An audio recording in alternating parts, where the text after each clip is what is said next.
On the broadcast tonight, the Shippensburg Children's Fair returns to campus this weekend. We tell you what to expect. President Biden unveiled his plans for reducing gun violence today. We have the latest. And a new high-tech face mask is on the market, but it'll cost you. All of that and more right now on SUTV News.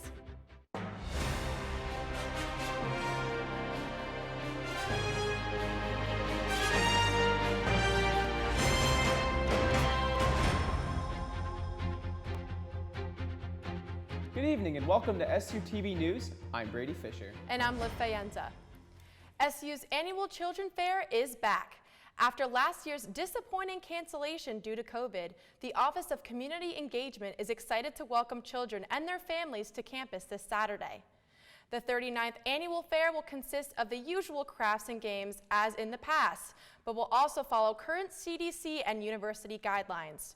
While the event has normally taken place in Higas Fieldhouse, this year it's moving to the Shipwreck to introduce more outdoor games and even planting with SU Farm.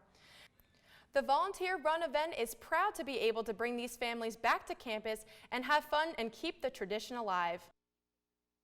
How grateful they were that this was happening again, how excited they were, how they were going to come out, and they couldn't wait for a sense of normalcy for their families. And so I think this event, more than anything, this year is just so meaningful because it really gives the families an opportunity to do something they would have done in the past in a socially distanced, COVID-friendly way. If you want to volunteer for this year's Children's Fair, you can email communityengagement@ship.edu. The Student Government Association Senator election for the 2021-2022 academic year has officially concluded, and SUTV's Alicia LaLuz has the results. Shippensburg University's Student Government Association, known on campus as SGA, officially concluded the university senator election last week. The SGA Elections Committee announced the results sent out in an email on April 2nd. SU's 21-22 academic year senators are Male Athletics, Cody Willoughby, Commuter Student, Ian Thompson, Transfer Student, Shade Joyner, College of Arts and Sciences, Hunter Kramer, College of Business, Chase Carpenter, College of Education and Human Services, Ashley Smith, Exploratory Studies, Andrew Hare, Honors College, Brian Rotkamp, Sophomore Class Senators, Madison Cole and Ian Davis, Junior Class Senators, Abigail Burchett and Austin Carell, Senior Class Senators, Kevin De La Cruz and Jordan Newsom-Little. Alicia LaLuz for SUTV. April marks the beginning of Sexual Assault Awareness Month. SUTV's Adam Beam gives us a look for why it's important to stay informed, especially on college campuses. It could happen to just about anyone. While the college experience is a once-in-a-lifetime opportunity, for many students and parents, there is the underlying sense of dread, the fear that you or someone you know could be sexually harassed or assaulted. In a report by the Rape, Abuse, and Incest National Network, 13% of all students experience rape or sexual assault through physical force, violence, or incapacitation, all among graduate and undergraduate students.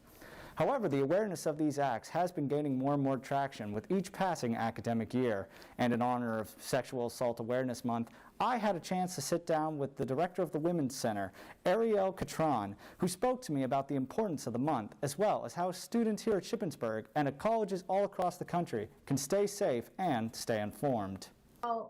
Sexual Assault Awareness Month is every April. We always have events every year to commemorate this month.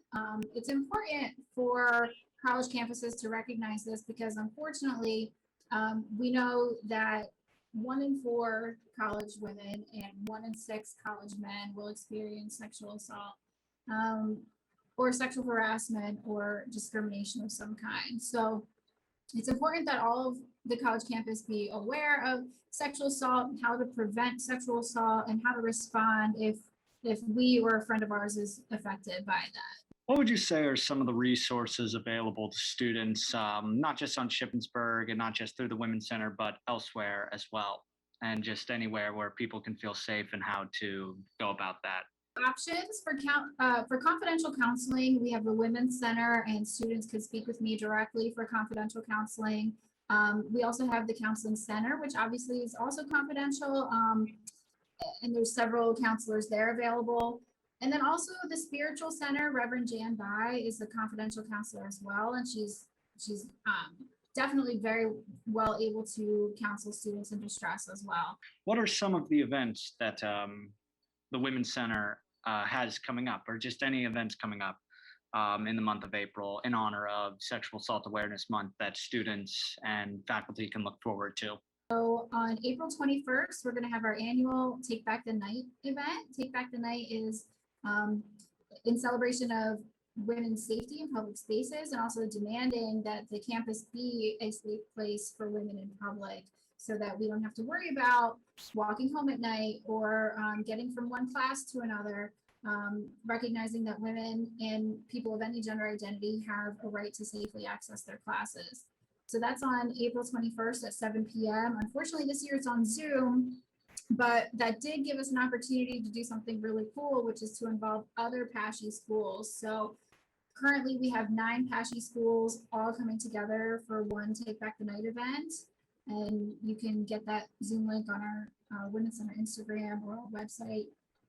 For any students seeking help or education on any matters involving sexual assault or harassment, the Women's Center is located at the first floor of Horton Hall and can be contacted at 717-477-1790. For SUTV News, I'm Adam Beam. After almost 2 years, WSYC's Up All Night is returning for a chance to win some amazing prizes. Up All Night is this Saturday, April 10th, from 10 a.m. to 10 p.m. Prizes this year include things like Amazon gift cards, iced coffee makers, Chick-fil-A gift cards, AirPods, and even a basket of Squishmallows. You can go to WSYC's Instagram for a list of the prizes and times to win them. So for this year to, even get together and do it, I'm just excited that, we have that chance and that opportunity. And I think also Up All Night brings community awareness and campus awareness, to who WSYC is and what we are and what we do. So I'm just really excited that we're getting back out there and getting our name back out there as well. Be sure to tune in to 88.7 FM or listen using the WSYC app and call into 717-477-1489 for a chance to win a giveaway. A mini casino is making its way to Shippensburg. The casino will be a miniature version of the Parks Casino in Bucks County and will be housed in the former Lowe's building on Conewaga Drive in Ship. The Township Board of Supervisors unanimously approved the application from Greenwood Gaming on Saturday. Inside the casino, there will be up to 600 seats, slot machines, automated table games, and 250-seat restaurant. There will also be 750 parking spaces outside. The casino is expected to open in 2022. Now let's get a look at what's coming up this week in the slate as Paige Shope has the details. Coming up this week in the slate, the opinion section will feature staff columnists and a new Slate Speaks. Our Ship Life section will feature SU's annual Children's Fair. Sports will have a memoriam story on former softball coach Bobby Davis and a feature story on softball player Hannah Marsteller, as well as numerous recaps from this week. The news section will feature an article on the demonstrators that visited campus last week and a follow-up on the status of the R3 testing center. Finally, the arts and entertainment section will cover the Woodwind Ensemble concert and a review of AJR's new album, OK Orchestra. Don't forget to follow us on Instagram, Facebook, and Twitter at ShipUSlate, and be sure to pick up the next edition of The Slate Tuesdays on newsstands or read anytime at theslateonline.com. Once again, COVID-19 cases are on the rise in the U.S. This week marks the 4th week cases have been steadily rising nationwide. The Northeast states are currently experiencing the highest rate of community spread. States such as Pennsylvania, New Jersey, and New York have at least over 4,000 new cases per day. In Cumberland County, there was 1 case for every 368 people in the last 2 weeks. Former FDA Commissioner Dr. Scott Gottlieb says new infections are primarily occurring in younger unvaccinated individuals. At this point, nearly 1 in 4 adults in the U.S. has been vaccinated, giving hope that we could potentially avoid a 4th wave. A county in Florida faced a state of emergency this week after a leak in their wastewater reservoir.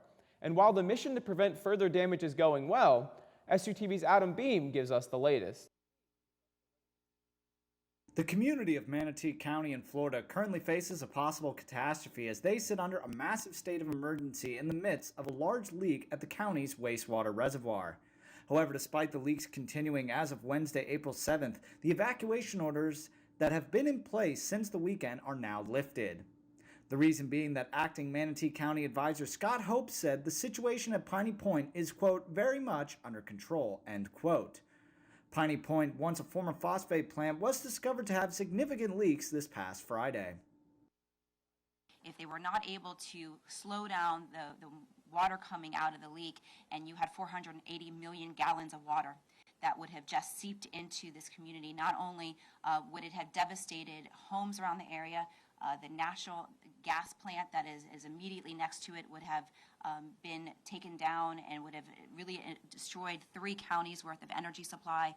You also would have had all of this water going into the bays and other fresh water, which is what red tide feeds off of, and we would have had another red tide disaster like we had a couple of years ago. As the leaks continue, authorities are trying their best to drain the pond in order to prevent the severity of a collapse. Their plan is to drain the water and funnel it into the bay at Port Manatee and Tampa Bay.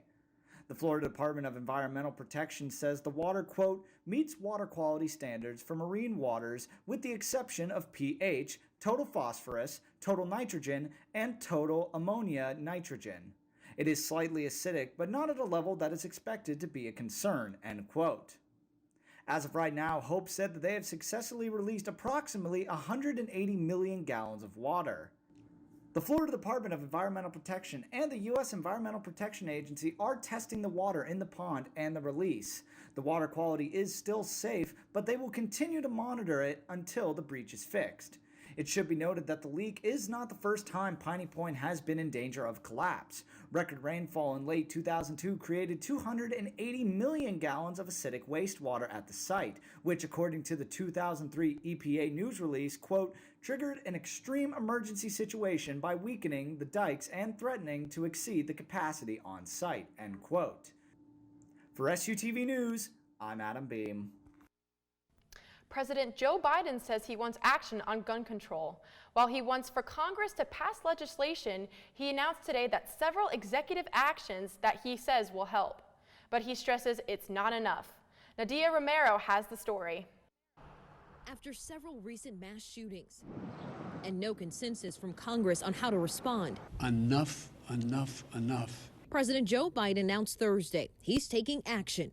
This is an epidemic, for God's sake. And it has to stop. At a Rose Garden event, Biden and Attorney General Merrick Garland laid out several executive actions that the White House says will help curb gun violence. It is a problem that we must all work on together in a collective effort to keep guns out of the hands of criminals and save lives. Among the proposed new steps, restricting so-called ghost guns built from parts bought online, targeting braces for pistols by requiring them to be registered, and new investments in intervention programs in violence-prone areas. But the actions fall short of what Biden hoped Congress would address.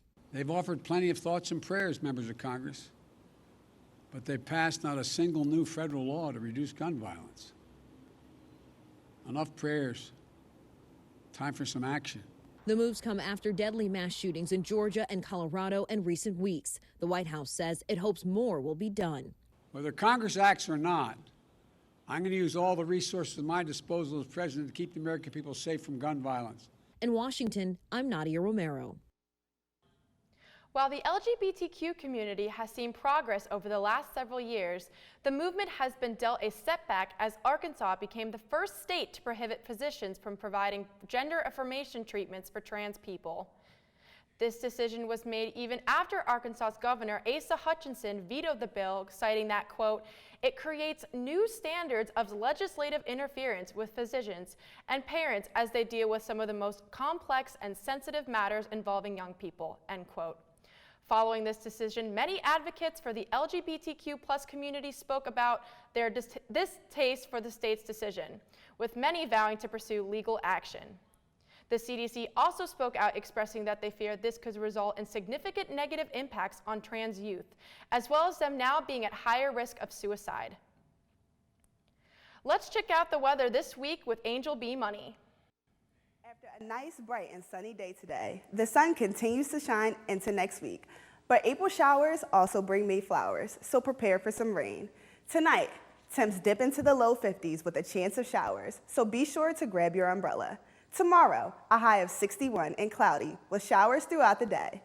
Looking ahead, temps rise this weekend with high 60s on Saturdays and mid-70s predicted for Sunday with potential storms in the afternoon. Temps remain in 70s through Tuesday with low 60s to close out the week. Be sure to get out there and enjoy the weather this weekend. That's all for the weather this week. I'm Angel B. Money. Now back to Brady and Livv at the desk. Rapper will.i.am is hoping people will want to make a statement with his new $300 mask. The Black Eyed Peas member announced this week he is teaming up with Honeywell to launch the Super Mask. It's got a ton of bells and whistles, including dual 3-speed fans, air filters, Bluetooth connectivity, and LED day glow lights. The mask also has noise-canceling audio, microphone capabilities, 7 hours of battery life, and an earbud docking system. One of the mask designers is Jose Fernandez. He helped create Elon Musk's SpaceX suits. The high-tech face gear hasn't been approved by the Food and Drug Administration, but the agency has authorized it for emergency use. The mask is set to release on supermask.com Thursday. I don't know about you, but I think $300 is a lot for a face mask. Well, listen, I got a feeling that Black Eyed Peas fans are sure gonna love these masks. That's it for SUTV News this week. I'm Brady Fisher. And I'm Livv Faenza. Be sure to follow us on all of our social media at SUTV News and check out our website at sutvnews.org. We're back with sports on Tuesday. Until then, good night.